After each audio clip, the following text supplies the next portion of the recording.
الحمد لله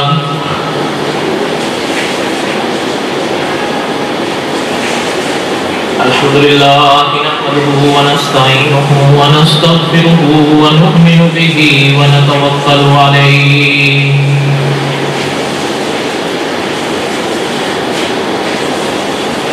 ونعوذ بالله من شرور أنفسنا ومن سيئات أعمالنا من يهده الله فلا مضل له ومن يضلله فلا هادي له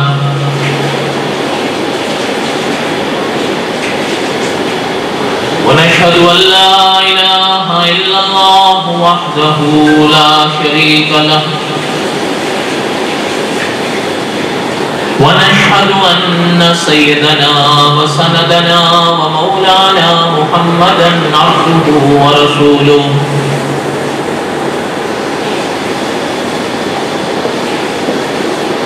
أما بعد أعوذ بالله من الشيطان الرجيم بسم الله الرحمن الرحيم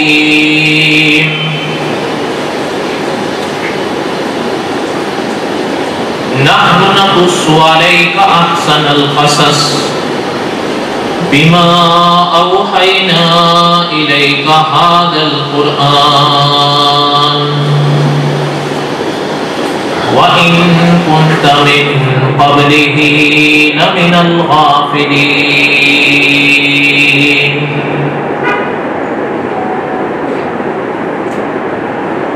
وقال النبي صلى الله عليه وسلم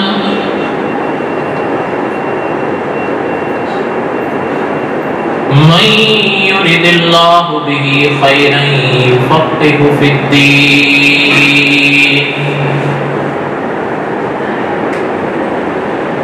صدق الله العظيم وصدق رسوله النبي الكريم ونحن على ذلك لمن الشاهدين والشاكرين والحمد لله رب العالمين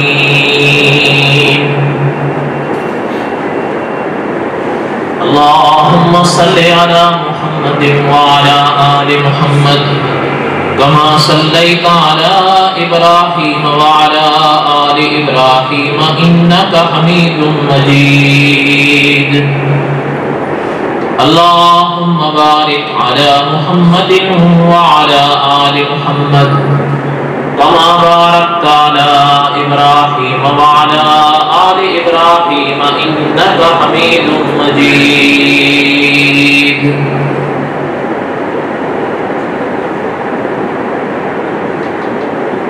ساری تعریفیں اس خدا کے لیے جس نے یہ جہاں بنایا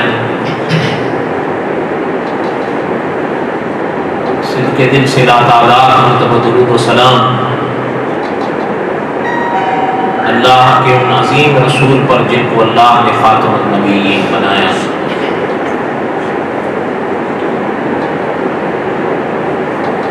قصص الانبیاء علیہ السلام کے اسباب ہم دہرا رہے تھے اور حضرت موسیٰ علیہ السلام کے واقعات میں پڑھ رہا تھا.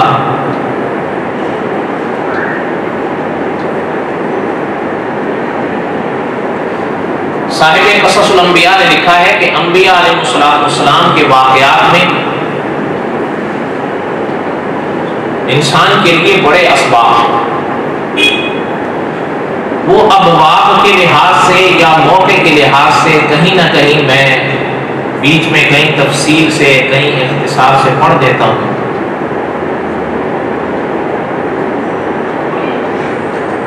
کئی ایسے حالات ہیں یا کئی ایسی باتیں ہیں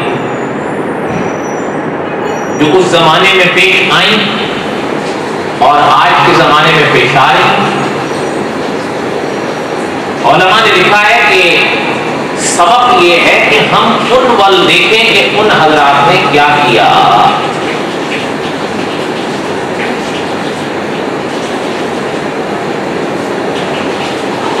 آج بھی ایک سبق اس حوالے سے پڑھنا ہے.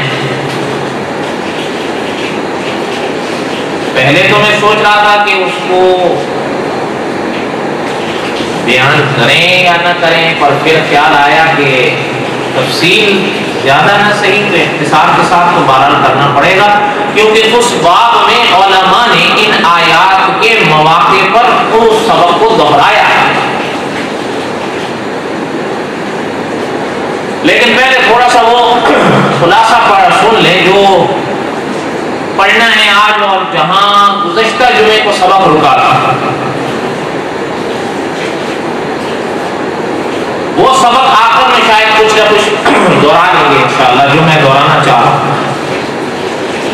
اور میرا خیال یہ ہے کہ وہ بھی ضروری ہے.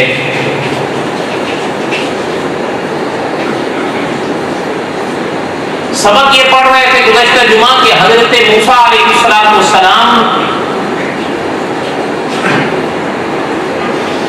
اللہ کا حکم پا کر حضرت ہارون کو لے کر فرعون کے دربار میں گئے.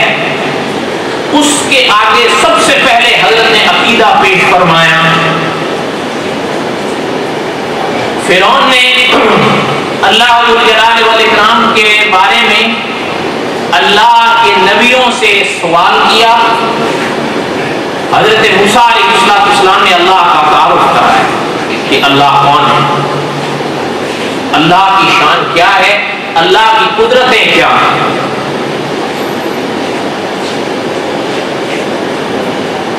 یہ کچھ نہ کچھ ہم گزشتہ ایک دو جمعے سے پڑھ رہے ہیں. اچھا، اس موقع پر اللہ ذوالجلال والاکرام نے اپنے کلام میں پاک میں فرمایا، جو آج ہم نے تھوڑا سا سبق پڑھنا ہے. باتیں تو کئی پڑھی جاتی ہیں. اب اس دن ایک صاحب، ان کی بات بھی بہرحال صحیح تھی، وہ کہہ رہے تھے کہ جماعت کی نماز سے ملنے کا طریقہ کیا ہے، اس کو دہرائیں آپ جمعے میں. میں نے کہا انشاءاللہ آپ دعا کریں، پہلے سے جو سبق چل رہے ہیں وہی ادھورے پڑے ہوئے تو ایک اور نیا سبق لے لیں. بہرحال خیر اپنی جگہ ان کی بھی بات درست ہے. آپ دعا کریں اللہ توفیق دیں، کسی وقت کر دیں گے انشاءاللہ. ابھی چند روز سے ایک صاحب کہیں باہر سے رابطہ کر رہے ہیں. وہ کہتے ہیں کہ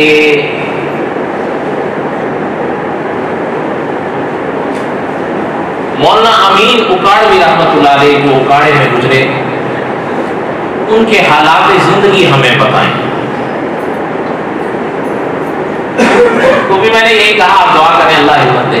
ایک صاحب ہیں وہ بار بار اصرار کر رہے ہیں کہ حضرت عیسیٰ علیہ السلام کے موضوع کو آپ شروع کریں، کیونکہ حضرت کے حوالے سے اس دور میں بڑی باتیں ہوتی ہیں.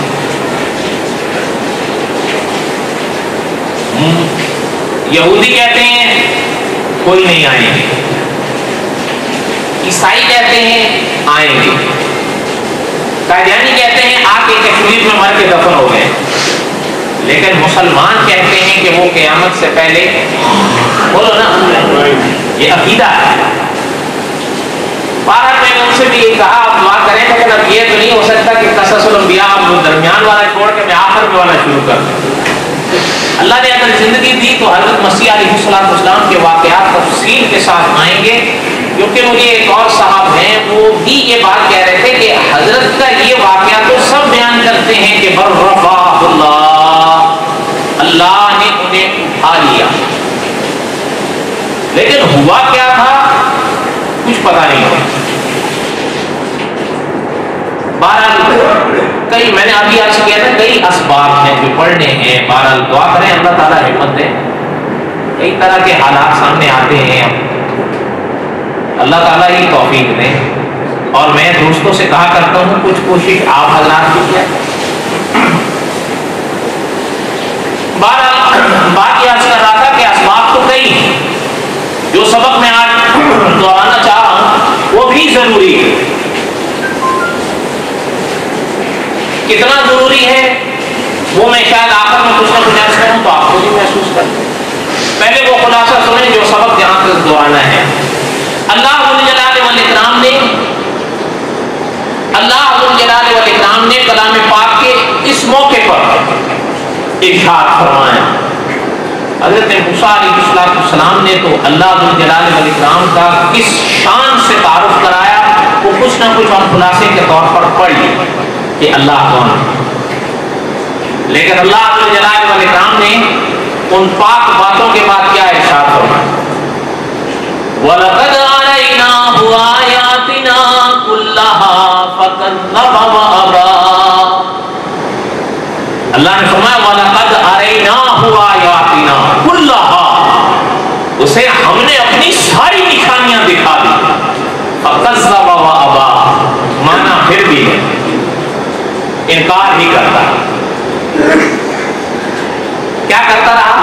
فَكَذَّبَ وَأَبَىٰ، جھٹلاتا رہا اور انکار ہی کرتا رہا. جبکہ ان پاک جملوں کی طرف غور فرمائیں. وَلَقَدْ، حقیقت یہ ہے، أَرَيْنَاهُ، دکھائیں اس کو، آیاتنا، ہم نے نشانیاں، کلہا، ساری. فَكَذَّبَ وَأَبَىٰ، مگر جھٹلاتا ہی رہا اور انکار ہی کرتا.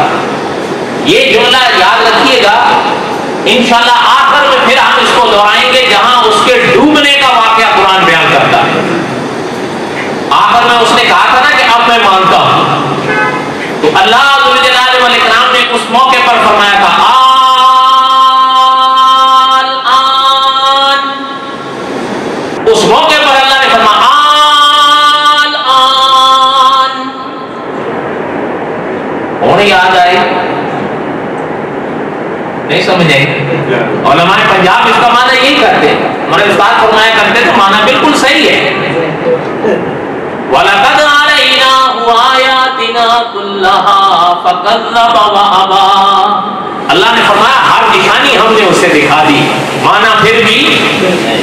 اس وقت مانا جب دریائے نیل نے ہوتے دیے تو کہتا آپ مانتا ہوں، لیکن اللہ نے جواباً فرمایا الآن. ہونے یاد آئے. بہرحال یہ تو انشاءاللہ آخر میں آئے گا. کہنے کا مقصد میرا یہ ہے کہ اللہ ذو الجلال والاکرام نے فرمایا ہم نے اسے ہر نشانی دکھائی. کلھا، مانا قال اجئتنا لتخرجنا من ارضنا بسحرك یا موسیٰ. اے موسیٰ علیہ السلام، کیا آپ اس لیے آئے ہو کہ ہمیں ہماری ہی زمین سے نکال دو؟ بسحر کا، اپنے جادو کے ذریعے. اللہ تعالیٰ معاف فرمائے، اس نے ان جملوں میں حضرت موسیٰ کو جادوگر کہا.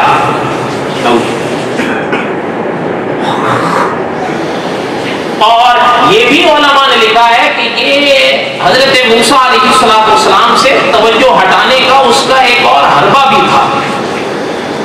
بہرحال یہ تفصیلات لمبی چوڑی ہیں، کیا آپ ان سب کو پڑھیں، خلاصہ ہی سنیں آپ. اور ویسے ایک چیز ہے، شاید آپ کو یاد ہو، ہم نے قصص الانبیاء کی ابتدا میں پڑھا تھا جب حضرت موسیٰ علیہ السلام کو پہلے مرحلوں پر حضرت آسیہ نے دیکھا تھا تو حضرت آسیہ نے فرمایا تھا کہ یہ میری آنکھوں کی ٹھنڈک ہے یا تیری آنکھوں کی ٹھنڈک ہے. فرعون نے انکار کر دیا، نے کہا نہیں بس آپ کی آنکھوں کی ٹھنڈک ہو تو ہو، میری آنکھوں کی ٹھنڈک کوئی نہیں.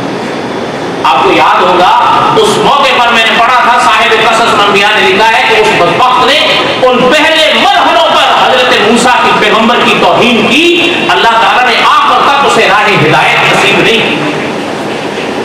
حالانکہ حضرت موسیٰ علیہ السلام کا چہرہ دیکھا، حضرت ہارون کی خطابت دیکھی، معجزات دیکھے پیغمبر کے. اور آگے ہم انشاءاللہ اللہ نے زندگی پڑھیں گے کہ جو میدان اس نے مقابلے کے لیے خود لگایا تھا، اللہ نے حضرت موسیٰ کو ایسی فتح نصیب فرمائی کہ فرعون کا ہر قبر و فر توڑ کر رکھ دیا تھا پیغمبر نے. اور مانا فَكَذَّبَ وَأَبَىٰ، مانا پھر بھی ہے. کہنے لگا آپ اس لیے آئے ہو کہ ہمیں ہماری زمین سے نکال دو. فَلَنَأْتِيَنَّكَ بِسِحْرٍ مِثْلِهِ، آپ جادو کے ذریعے ہمیں ہمارے زمین سے، ہمارے ملک سے نکالنے والی آئے ہو. فَلَنَأْتِيَنَّكَ بِسِحْرٍ مِثْلِهِ فَاجْعَلْ بَيْنَنَا وَبَيْنَكَ، موعدا لا نخلفه نحن ولا انت مکانا سوا. جاگ رہے ہو آپ لوگ سو رہے ہو؟ بولو تو صحیح.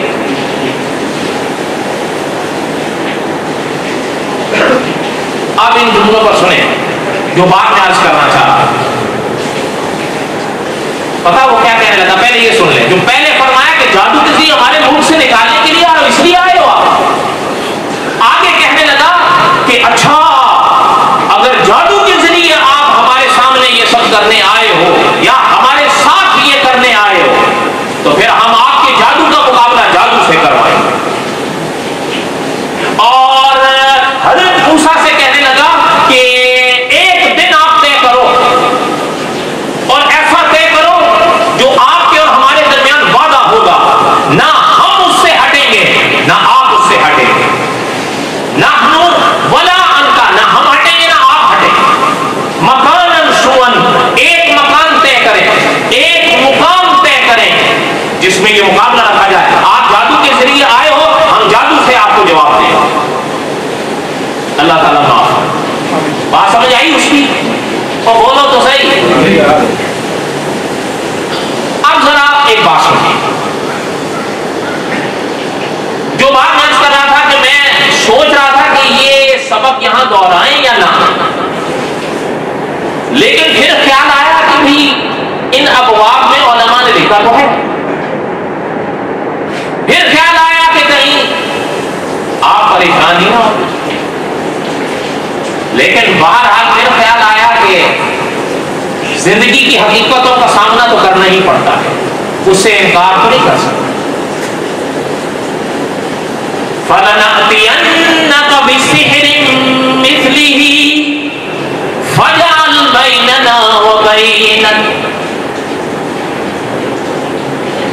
بہت بڑی بات اس نے کی ہے. اگر آپ غور کریں، اس نے پیغمبر کو مقابلے کا چیلنج دیا اور اللہ معاف فرمائے پیغمبر پر جادو کا الزام لگا کر دیا. اور آگے ہم پڑھیں گے انشاءاللہ کہ علماء مفسرین نے لکھا ہے کلام پاک کی آیات کی تفسیر کے موقع پر اور اسی موقع پر کہ حضرت موسیٰ علیہ السلام کے مقابلے کے لیے اس نے ایک نہیں، دو نہیں، 10 نہیں، 70,000 جادوگر سامنے کھڑا کر دیا. بادشاہ تھا، اس کے لیے کیا مشکل تھا. اور یہ بھی بات ہے کہ پیغمبر علیہ السلام کے سامنے جب انہوں نے مقدس دکھایا تو اللہ نے قرآن میں فرمایا کہ میرے پیغمبر کے دل میں خوف نے جنم لیا. اور مفتی تقی عثمانی صاحب نے اس آیت کی تفسیر میں لکھا ہے یہ خوف طبی تھا اور تقاضۂ بشریت تھا، یہ نبوت کے منافی نہیں ہوتا. وہ خیر انشاءاللہ ہم آگے پڑھیں گے. کہنے کا مقصد یہ تھا کہ اس نے بہت بڑا پیغمبر کو مقابلے کا چیلنج دیا. اچھا اگر میری بات یہاں تک آپ کو سمجھ میں آئی ہے، کس چیز کے ذریعے اس نے مقابلے کا چیلنج دیا؟ جادو. اب مطلب یہ کہ آپ جاگ رہے ہیں. اچھا یہاں سے اب میری بات کی طرف سے دھیان نہ ہٹے.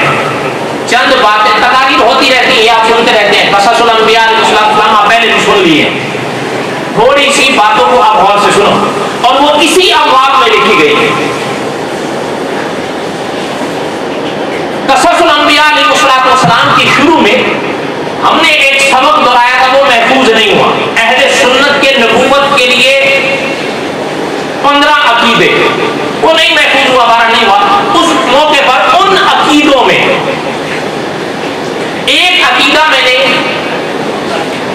اہل سنت کا ایک عقیدہ بیان کیا تھا میں نے قصص الانبیاء کی ابتدا میں. معجزات، اگر میرے ساتھ کہہ دیں دھیان نہ ہٹے ورنہ بات نہیں سمجھ میں آئی.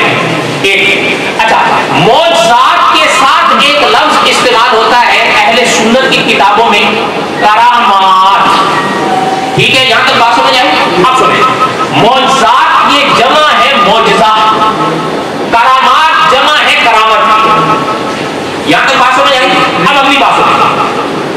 وہ انوکھی بات جو میرے اور آپ کے بس میں نہیں ہے، اللہ کے نبی کے ہاتھ پر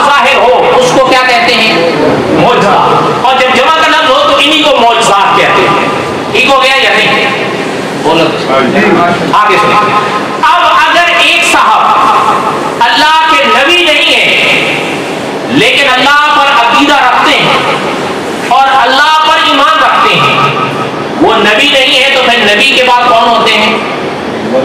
ولی۔ اولیاء ولی کے لفظ کی ہی جمع ہے۔ اگر وہ صاحب جن کے ہاتھ پر وہ انوکھی بات ظاہر ہوئی وہ اللہ کے نبی نہیں ہے، اللہ کے ولی ہے، تو پھر وہ انوکھی بات کرامت ہوتی، اور اسی کی جمع کرامات۔ ٹھیک ہے، یہاں تک بات سمجھ آئی؟ چوتھی بات سنیں، علماء اہل سنت کے عقائد کی کتابوں میں علماء عقائد نے لکھا ہے کہ علماء اہل سنت و جماعت جس طرح اللہ کے نبیوں کے معجزات پر عقیدہ رکھتے ہیں، اولیاء کی کرامات پر بھی عقیدہ رکھتے ہیں، چاہے معجزہ نبی کا ہو چاہے کرامت ولی کی ہو۔ معجزہ اور کرامت ان حضرات کی ہوتی ہے، قدرت اللہ کی ہوتی ہے، ان کے بس میں نہیں ہوتی، قدرت اللہ کا کام کرتی ہے۔ بات سمجھ آئی؟ اللہ کی قدرت کام کرتی ہے۔ آپ دیکھتے نہیں قرآن پاک میں پیغمبر نے ایک مٹھی لی مٹی کی، وَمَا رَمَيْتَ إِذْ رَمَيْتَ وَلَٰكِنَّ اللَّهَ رَمَىٰ۔ مٹھی اللہ کے پیغمبر کی دکھ رہی تھی، اللہ نے فرمایا میرے نبی وہ پھینکنے والا ہاتھ آپ کا تھا، قدرت ہماری ہے۔ اور دوسری طرف آپ دیکھیں وَأُبْرِئُ الْأَكْمَحَ وَالْأَبْرَصَ وَأُحْيِي الْمَوْتَىٰ بِإِذْنِ اللَّهِ۔ سورۃ آل عمران ہے۔ حضرت مسیح علیہ السلام کے پاس ایک مادر ذات اندھا آیا، علماء مفسرین نے لکھا ہے حضرت مسیح علیہ السلام نے اللہ کا نام لے کے ان کی آنکھوں پہ ہاتھ رکھا تو آنکھوں کا نور روشن ہو گیا۔ لیکن قرآن پہ غور فرمائیں وَأُبْرِئُ الْأَكْمَحَ وَالْأَبْرَصَ وَأُحْيِي الْمَوْتَىٰ بِإِذْنِ اللَّهِ۔ وہ ہاتھ مسیح کا تھا، قدرت اللہ کی۔ یہیں سے تو عیسائی بھٹکے ہیں، وہ کہتے ہیں نہیں ہاتھ بھی مسیح کا تھا، قدرت بھی مسیح کی تھی۔ حضرت محمد الرسول اللہ نے فرمایا نہیں نہیں، ہاتھ مسیح کا تھا، قدرت اللہ کی۔ بات سمجھ آئی یا نہیں آئی؟ اچھا، جو بات اب کر رہا تھا یہاں تک بات سمجھ میں آئی ہے؟ اگلی بات سنیں، نہ اہل سنت کرامات کے منکر ہیں نہ اہل سنت معجزات کے منکر۔ کرامات خدا کے نیک بندوں کے ہاتھ پر ظاہر ہوتی ہے۔ اگلی ابحاث اگلے ابواب کی ہے کہ ان میں حجت کون سی ہوتی ہے۔ اس میں چلے 12 نبی نے موقع ہے نہ کچھ، وہ اللہ نے موقع دیا تو اپنے مقام پر آ کر اللہ نے زندگی دی، تو حضرت مسیح علیہ السلام کے واقعات میں آئیں گی، اس لیے کہ صاحب قصص الانبیاء سیرت ہدایت کے چراغ نے کرامات کی بات کو حضرت مریم کی حیات میں لکھا ہے۔ کبھی پڑھیں گے اگر زندہ رہے تو انشاءاللہ۔ آگے سنتے ہیں معجزات کرامات، یہ سبق ذہن میں تازہ ہو گیا ہے۔ اب بالکل آپ ذہن میری طرف رہے ورنہ بات نہیں سمجھ۔ اس ابواب سے آگے ایک بحث چلتی ہے، اسے کہتے ہیں جادو۔ جادو میری اور آپ کی زبان کا لفظ ہے، قرآن اس کو سحر کہتا ہے، سین کے ساتھ، اور علماء قرآن میں لکھا ہے سین کے زیر کے ساتھ۔ کیا کہتے ہیں؟ سحر۔ اچھا، ایک اپنا کیا ہے یہ سحر؟ یہ دیکھیں جو قصص الانبیاء کا باب پڑھ رہا ہے، یہ پہلے موقع پر اس کا ذکر آ رہا کہ فرعون نے حضرت موسیٰ کو مقابلے کا چیلنج اس لیے دیا اور اس نے یہی کہا بِالسِّحْرِ کا یا موسیٰ، آپ ہمیں ہماری زمین سے نکالنے کے لیے جادو کے ذریعے۔ اس لیے علماء کو یہ بحث چھیڑنی پڑی۔ حالانکہ آگے ہم پڑھیں گے انشاءاللہ حضرت موسیٰ نے جو دکھایا تھا وہ جادو تھا یا معجزہ تھا؟ معجزہ تھا، وہ جادو نہیں تھا۔ لیکن آگے ہم پڑھیں گے کہ جو قرآن کہتا ہے خیفتاً، اس مقابلے کے وقت پیغمبر کے دل میں خوف نے جنم لیا۔ کیوں لیا؟ بڑی واضح سی بات تھی کہ 70,000 جادوگر سامنے کھڑا، لوگ کھڑے ہیں، لاٹھی پیغمبر بھی ڈال رہے ہیں، لاٹھیاں رسیاں وہ بھی ڈال رہے ہیں، دونوں جانب سے سانپ بن رہا ہے، تو عوام فیصلہ کیسے کرے گا؟ وہ تو دیکھے کہ ادھر بھی سانپ ہے ادھر بھی سانپ ہے، تو پھر معجزے اور جادو میں فرق کیسے ہو؟ لیکن اس سے پہلے ایک چیز کو غور سے سنیں، جس دور سے آپ اور ہم گزر رہے ہیں یہ ایک عجیب دور ہے، بڑی بڑی مسلم باتیں جن کو پہلے مانا جا رہا تھا اب انکار کیا جا رہا، اور ان میں سے کئی ضروریات کا انکار کیا جا رہا۔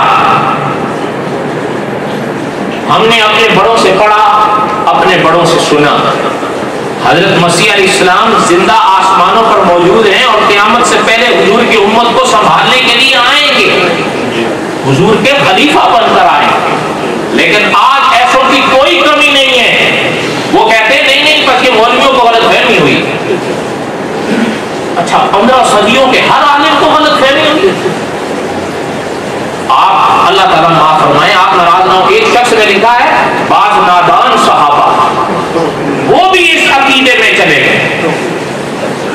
نعوذ باللہ نعوذ باللہ۔ اب میں مذاق کر رہا ہوں، پتہ چلتا ہے صحابہ کا بھی یہی عقیدہ تھا کہ حضرت عیسیٰ قیامت سے پہلے واپس اس لیے تو انہوں نے لکھا بعض نادان صحابہ۔ جو صحابہ کے تابعدار ہوتے ہیں وہ یہ زبانیں استعمال کرتے ہیں۔ اچھا حیات النبی کا کہ جیسے کل پرسوں یہاں ایک صاحب میرے پاس آئے کہ آپ اس پر کیوں نہیں بیان کرتے؟ میں نے کہا اللہ نے زندگی دی تو قصص الانبیاء کے آخر میں آئے گا، کہتا تب تک پتہ نہیں ہم مر ہی جائیں گے۔ میں نے کہا پھر میں کیا کروں گا، اب میں درمیان کا سبق چھوڑ کے حیات النبی شروع کر دوں؟ اللہ نے موقع اچھا علامہ خالد محمود صاحب نے لکھا ہے امت کا اجماع رہا ہے اس عقیدے پر، بلکہ تفسیر مکی میں یہ جملہ چھپا ہے کہ کرامیہ کے سوا کبھی حضور کی امت نے اس عقیدے کا انکار نہیں کیا۔ اب ہو رہا ہے یا نہیں؟ ہو رہا تو صحیح، بلکہ لوگ اب آپ کو منظر پر آئیں گے وہ اس عقیدے کو توحید کے خلاف سمجھنے لگے۔ اچھا میں چھوٹا سا سوال کرتا ہوں، مجھے اور آپ کو توحید سمجھ میں آ گئی، ہمارے بڑوں کو سمجھ میں نہیں آئی، نہیں سمجھ آئی؟ بھائی اس جملے پر اتفاق کرنے کا تو معنی یہ پہلے ان کو حق مانے، جیسے اس نے لکھا بعض نادان صحابہ، اس کے بعد اس کو پتا تھا صحابہ کی عزت کر کے میں اس عقیدے کو آگے نہیں چلا سکتا کہ میرے آگے صحابہ کا حوالہ آئے گا تو میں کیا کروں گا، اس لیے اب وہ یہ اس عقیدے۔ اگلی بات علامہ خالد محمود صاحب نے خود بات خالد میں لکھا ہے کہ حیات النبی کے عقیدے کی راہ سے لوگ حیات مسیح کا انکار کرنے لگے، حالانکہ یہ بھی اجماعی ہے وہ بھی اجماعی ہے۔ اور یہ آج کے نہیں، امام غزالی رحمۃ اللہ علیہ کا فتویٰ ہے جب تمہارے سامنے کوئی فتنہ اٹھے سب سے پہلے حضور کی امت کے اجماع کو دیکھو کہ حضور کی امت کا اجماع کس مسئلے پر ہے۔ قرآن بعد میں دیکھنا، احادیث طیبہ بعد میں دیکھنا، حضور کی امت کا اجماع پہلے دیکھنا۔ کیوں؟ وہ یہ راز خود سمجھتے تھے، وہ قرآن نہیں پڑھے تھے، وہ احادیث طیبہ نہیں پڑھے تھے، کیوں انہوں نے اس مسئلے پر اجماع کیا ہے؟ پتہ چلتا ہے جب انہوں نے اجماع کیا ہے تو حضور نے فرمایا تھا کہ میری امت کی کثرت کبھی گمراہی پر متفق نہیں ہو سکتی۔ جب وہ ایک مسئلے پر اجماع کیے ہیں تو پتہ چلتا ہے کہ وہ مسئلہ، اور بولو تو صحیح ہے، آپ کو بات سمجھ میں نہیں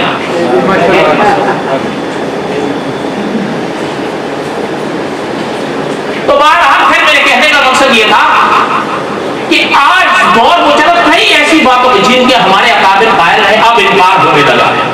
اپنا خیال رکھو اور خاص کر یہ نیٹیوں سے ہوشیار رہو، چاہے وہ میں ہوں چاہے آپ، یہ ہوتے ہیں ناقص، سمجھتے ہیں اپنے آپ کو کامل، جس کی وجہ سے یہ دھوکے لگتے ہیں۔ میں ممبر پر کہہ رہا ہوں، اپنے تجربے کی بنا پر کہہ رہا ہوں، یہ ہوتے ہیں ناقص، سمجھتے ہیں اپنے آپ کو کامل۔ پھر کبھی ایک صاحب کا حوالہ دیا کہ جی انہوں نے بڑی تحقیق پیش کی ہے، اس دور میں تحقیق کر دی ہے۔ مولانا رومی کے بڑے عجیب الفاظ، انہوں نے کہا میاں صاحب جس حضرت کی تو بات کر رہا اس نے کیا تحقیق کی ہے، بلکہ تحقیق شدہ مسائل میں تشکیک پیدا کر دی۔ 15 صدیوں سے جو مسائل تحقیق شدہ تھے ان میں آپ نے چوں کر کے اس میں تشکیک پیدا کر دی۔ تشکیک کس کو کہتے ہیں؟ بولو تو صحیح۔ اس لیے یاد رکھیں جس طرح معجزات تھے، جس طرح کرامات تھیں اور ہمارے اکابر ان کے قائل رہے ہیں، اسی طرح جادو بھی رہا ہے، تب بھی تھا اب بھی ہے۔ اس کی ایک بڑی قسم یہ ہے